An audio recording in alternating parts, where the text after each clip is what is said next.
Picnic করা যায় দেশি মুরগা জবাই করে, তুমি রাতের বেলা এটা ভাবছো যে ডিজে বাজিয়ে আমাকে ইহুদি খ্রিস্টানদের মতো ন্যাংটো হয়ে নাচতে হবে, আর ওই 4 চাকা গাড়িতে উঠে মাথাতে এইরকম করে জামা খুলে ঘোরাতে হবে আর কোমর দুলিয়ে ড্যান্স করতে হবে। তোমার যদি এই চিন্তা ভাবনা থাকে তাহলে তুমি এটা মাথায় রেখে দিও, আগামী ভবিষ্যতে এখন তো তবু কম মার খাচ্ছ, এরপরে তোমার পাছার চামড়া তুলে দিবে অন্য লোকেরা। কি বলছি বুঝতে পারছেন? তোমার পাছার চামড়া তুলে দিবে। সবে তো এনআরসির ভয় দেখিয়েছে, এখনো তো ডিটেনশন ক্যাম্পে ভরেনি, ভরেছে? ভরেনি। এবার তোমাকে ডিটেনশন ক্যাম্প করে ভরা হবে তুমি যদি এখনো ফেরত না আসো, এখনো যদি তুমি ফেরত না আসো। আল্লাহর কসম বলছি, আপনার বিরুদ্ধে আমি বলতে আসিনি, আপনাকে আমি চিনি না, আপনারা আমাকে সবাই চেনেন, আমি কিন্তু চিনি না। আপনার জমির পাশে আমার জমি নেই যে আপনার বিরুদ্ধে আমি কিছু বলবো, আপনার সঙ্গে আগে ঝগড়া হয়েছিল সেটা রাগ মেটাচ্ছি, এরকম কোনো ব্যাপার আছে? নাই। আপনি আমার দিনী ভাই, আপনি ভুল পথে চলছেন, আপনাকে আমি পথ বলে দিতে এসেছি। 1 জানুয়ারি হারাম, কি বললাম বুঝলেন? 31 নাইট হারাম, সব হারাম, এগুলো ইহুদি খ্রিস্টানদের তৈরি করা। এই থেকে আমরা নিজেকে হটিয়ে রাখবো ইনশাল্লাহ, ইনশাল্লাহ, ইনশাল্লাহ। গ্রামগঞ্জে প্রত্যেক আপনাদের ভাষাতে মুখিয়া বা দায়িত্বশীল যারা আছে, কোনো ছেলে যদি ডিজে বাজিয়ে বক্স বাজিয়ে 1 জানুয়ারি পালন করে, তাহলে কিয়ামতের দিন মুহাম্মদ সাল্লাল্লাহু আলাইহি ওয়াসাল্লাম বলেছেন কুল্লুকুম রাইন ওয়া কুল্লুকুম মাসউলুন আন রাইয়াতিহি। প্রত্যেক গ্রামের দায়িত্বশীল, প্রত্যেক গ্রামের মুখিয়া, প্রত্যেক গ্রামের প্রধান, প্রত্যেক গ্রামের পঞ্চায়েত, প্রত্যেক গ্রামের দায়িত্বশীল, প্রত্যেক পরিবারের দায়িত্বশীলকে আমি আল্লাহ সুবহানাহু ওয়া তাআলা কিয়ামতের দিন পাকড়াও করব।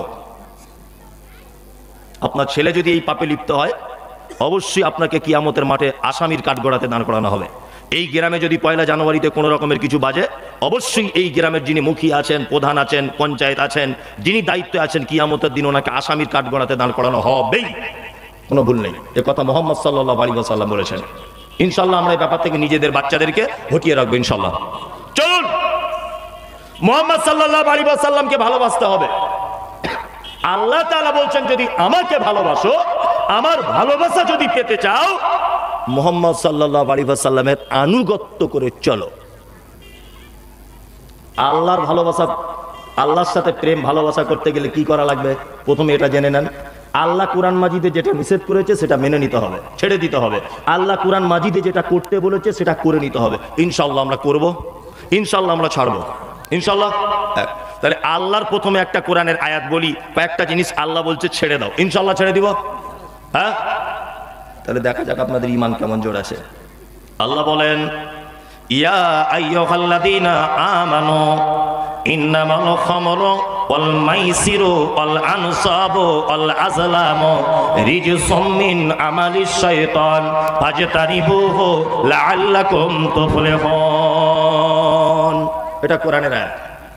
আল্লাহ তাআলা বলছেন, এই তোমরা যারা ঈমান নিয়ে এসেছো তোমরা শোনো, তোমাদের জন্য 4টে জিনিস হারাম। কটা জিনিস? 4টে। আজকে থেকে 4টে জিনিস ছেড়ে দেবো ইনশাআল্লাহ। আমরা হারাম খেতে, হারাম করতে রাজি নয়। এক নম্বরে হচ্ছে ইন্নামাল খামর, মদ হারাম। মদ কি হারাম? আমরা কেউ অবশ্য মদ খাই না, মনি সাহেব মদ খাই না, মাঝে সাঝে বিড়ি টিড়ি টানি, খৈনিক তামুক খাই, এই সবগুলো খাই, তাই না? খাই কি খাই না? আসলে আপনাকে প্রথমে জানতে হবে যে মদ কাকে বলে, এটা জানতে হবে কি হবে না? মদ কাকে বলে? আমরা মদ বলতে এটা বুঝি, 4 জন বন্ধু এক জায়গাতে বসে চানাচুর, চপ, সিঙ্গাড়া বেশ জুত করে মাখিয়ে আর গ্লাসে ঢেলে ঢক ঢক ঢক ঢক ঢক করে খেয়ে নিলাম, ডান দিকের পা বাম দিকে ফেললাম, বাড়িতে মাকে ভাবি বলে ডাকলাম, এর নাম মনে হয় মদ। এটাই তো আমরা ভাবি, এটাই তো মদ না। এখানে আলেমরা বসে আছেন, জিজ্ঞাসা করে দেখবেন মদ কাকে বলে, মদ কাকে বলে।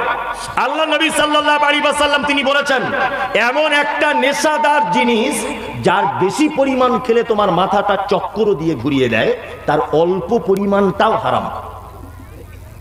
আমি জীবনে তামুক খাইনি, তামুক না কি বলে ওটা, খৈনিক না কি বলছে, আপনি যদি ওইটা আমাকে যদি খাইয়ে দেন, অল্প নয় বেশি করে এতটা যদি খাওয়ান, আমার মাথা ঘুরবে কি ঘুরবে না?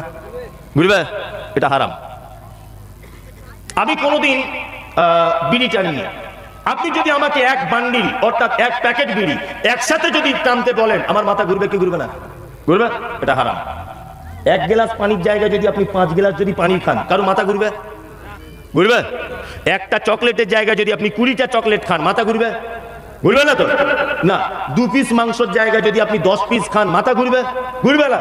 তার মানে তামুক বেশি খেলে মাথা চক্কর দিচ্ছে, একটা লোক দাঁড়িয়ে থাকতে পারছে না, তার মানে এটা হারাম। তার মানে বোঝা যায় মদ পান করলে যে পাপ হয়, তামুক, জর্দা, খৈনি, গুল, বিড়ি একই পাপ, একই পাপ। এবং এই পাপ, এই নেশার জিনিস যদি কেউ খায় 40 দিন যাবত তার কোনো ইবাদত আল্লাহর দরবারে কবুল হবে না। কতদিন? 40 দিন। আপনি প্রথমে বলেছেন আমি মেনে নিব, হাত তুলেছেন, তাই না? চলুন এইবারে 10টা লোক বলুন তো এখানে, আজকে থেকে আমি নেশাদার দ্রব্য যা কিছু ব্যবহার করতাম এখন থেকে তওবা করে দিলাম। কেউ আছেন এখানে? আপনি খেতেন? খেতেন না তো হাত তুললেন কেন? আমার মাদ্রাসাতে একদিন বসে আছি, আমার একটা মহিলা মাদ্রাসা আছে, তো মাদ্রাসাতে বসে আছি, তো একটা লোক এসেছে, গার্জেন। আমি তো সবসময় মাদ্রাসায় থাকতে পারি না, অন্যান্য শিক্ষকরা থাকে। তা আমাকে লোকটা বলছে যে মৌলভী সাহেব আপনি জীবনে কোনোদিন মেয়ে ছেলে দেখেছেন? আমি বলছি হ্যাঁ মেয়ে ছেলে দেখেছি। মেয়ে ছেলে অনেক জলসাতে যায়, তারপর বাসে করে যখন জলসা করতাম অনেক মেয়ে পাশে এসে বসেছে, রাস্তাঘাটে চলি, মেয়ে ছেলের চোখে চোখ পড়ে যায়, দেখতে হয়। ওই লোকটা তখন বলছে আমি জীবনে কোনোদিন মেয়ে ছেলের মুখ দেখিনি। আমি বলছি ওরে বাবা, তাহলে ফেরেশতা মনে হয় আজকে আমার মাদ্রাসাতেই এসেছে। মনে মনে খুব আফসোস করছি, তাহলে খুব ইমানদার লোক মনে হয়, মনে মনে ভাবছি আর কি। জোহরে আজান দিচ্ছে মাদ্রাসাতে, হাইয়া আলাস সালাত। আমি তাড়াতাড়ি করে উজু করতে গেলাম যে নামাজ পড়ে আবার জলসাতে বার হবো। তা লোকটা আমার সঙ্গে উজু করতে বসলো। উজু করার সময় দেখছি চশমা পড়েছিল, চশমাটা খুলছে, দেখলাম লোকটা অন্ধ। তাই বললাম ওরে ভাই, তোমার তো মেয়ে ছেলে দেখার মেশিন নাই, তোমার মেশিনটাই তো খারাপ, তা দেখবে কেমন করে? আচ্ছা ও যদি বলে আমি জীবনে মেয়ে ছেলে দেখিনি, এটা কোনো আশ্চর্য ব্যাপার না নর্মাল ব্যাপার? নর্মাল, ও তো জন্ম থেকে অন্ধ। কিন্তু একটা চোখওয়ালা লোক যদি বলতো আমি জীবনে কোনো মেয়ে ছেলে দেখিনি, তার কিন্তু আশ্চর্য ব্যাপার ছিল না? তা একজন হাত তুলেছেন, তা উনি বলছেন আমি কিছু খাই না। এটা আশ্চর্যের কিছু নয়, তবুও তো মানার জন্য হাত তুলেছেন, এর জন্য উনি নেকি পাবেন। কি বললাম বুঝলেন? তাহলে মনে হয় এই আয়াতটা আমার এখানে বলা অন্যায় হলো। আপনারা মনে হয় কেউ তাহলে কিছু খান না? কেউ খান না তো? সবাই ও দাঁতগুলো তো তরমুজের বিচির মতো হয়ে গেছে, ও দেখলেই তো বোঝা যাচ্ছে সব সময়তে পাঞ্চি পাচ্ছে, ভ্যাক ভ্যাক ভ্যাক ভ্যাক করে। আর ও হারাম করে জ্বালাতে রাস্তাতে পর্যন্ত হাঁটা যায় না। এই যে কি সব বলছে, কি সব উঠেছে, এগুলো সব মুখে ঢেলে দিয়ে সারা দিন ফিচিক ফিচিক ফিচিক করেই যাচ্ছে সারা দিন। রাগ করছেন বলছি বলে? আচ্ছা কথাগুলো যেগুলো বলছি বাস্তব না অবাস্তব? এটা আমি বলছি না আল্লাহ বলছেন?